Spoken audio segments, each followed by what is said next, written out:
ومن أحسن قولا ممن دعا إلى الله وعمل صالحا وقال إنني من المسلمين.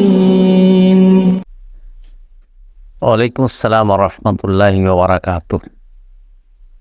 একদিনই ভাই হুমায়ুন কবির নামক পশ্চিমবঙ্গ ভারত থেকে প্রশ্ন করেছেন। তিনি জানতে চেয়েছেন যে আপন স্ত্রীকে বোন অথবা ভাবি বলা যাবে কি?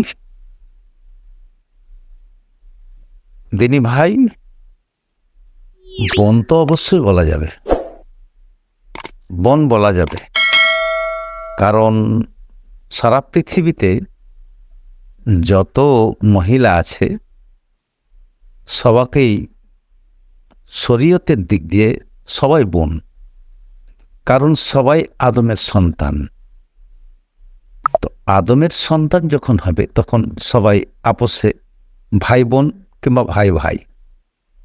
তো সারা পৃথিবীতে যত মহিলা আছে সবাকেই শরীয়তের দিক দিয়ে শরীয়তি বোন, দিনী বোন বলা যেতে পারে, কোনো অসুবিধা নাই।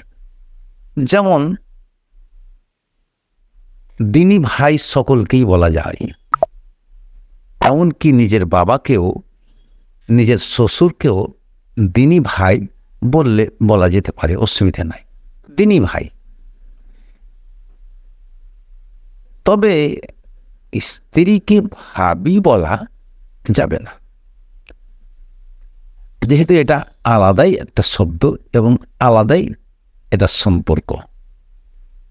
ভাবি তো তাকেই বলা যায় যে ভাইয়ের স্ত্রী। তো আপনি নিজেই, অতএব ভাবি কি করে হতে পারে? তা এতে থেকে প্রমাণ হয় যে আপনি ভাবি বলতে পারেন না। আশা করি বুঝতে পেরেছেন। আসসালামু আলাইকুম ওয়া রাহমাতুল্লাহি ওয়া বারাকাতুহু।